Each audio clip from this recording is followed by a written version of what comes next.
So is Colombia President Trump's next frontier, or could it be Greenland? This is something the Trump administration is openly talking about. Shortly after the U.S. operation there in Venezuela, the wife of White House Deputy Chief of Staff Stephen Miller posted this image of Greenland painted with an American flag with the word soon. And then yesterday, Miller argued that the U.S. has a right to control that semi-autonomous Danish territory. Can you say that military action against Greenland is off the table? It wouldn't be military action against Greenland. The Greenland has a population of 30,000 people, Jake. The real question is, by what right does Denmark assert control over Greenland? What is the basis of their territorial claim? What is their basis of having Greenland as a colony of Denmark? The United States is the power of NATO. For the United States to secure the Arctic region, to protect and defend NATO and NATO interests, obviously Greenland should be part of the United States. There's no need to even think or talk about this in the context that you're asking of a military operation. Nobody's going to fight the United States militarily over the future of Greenland.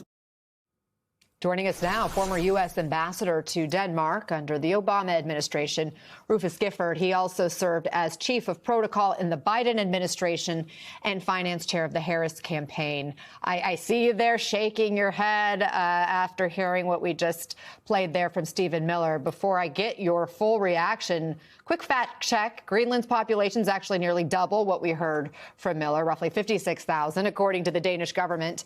What is your response to Stephen Miller?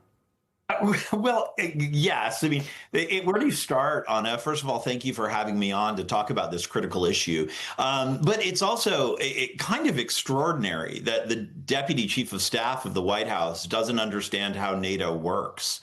That this idea that we need Greenland for national security is extremely flawed simply because NATO is constructed as an alliance that any national security incursion, hostile engagement against a NATO ally would require a collective response from the entire alliance. So whether the United States controlled Greenland or Denmark controls Greenland, we're both founding members of the alliance, actually makes no difference because the Poles, the Canadians, the Italians, all of us would be compelled to respond were there an incursion. So the naivete associated with what Stephen Miller said to Jake Tapper last night is really what I'm struck by, in addition to just so many other things about this topic, Anna. So you're not buying the national security argument? No, I'm not, because simply this. Look, I believe this. I believe that all of us, Americans and the NATO alliance, generally speaking, needs to take Arctic security more seriously. I do believe we've taken our eye off the ball. That is why it's just remarkable. It's remarkably important to have strong alliances.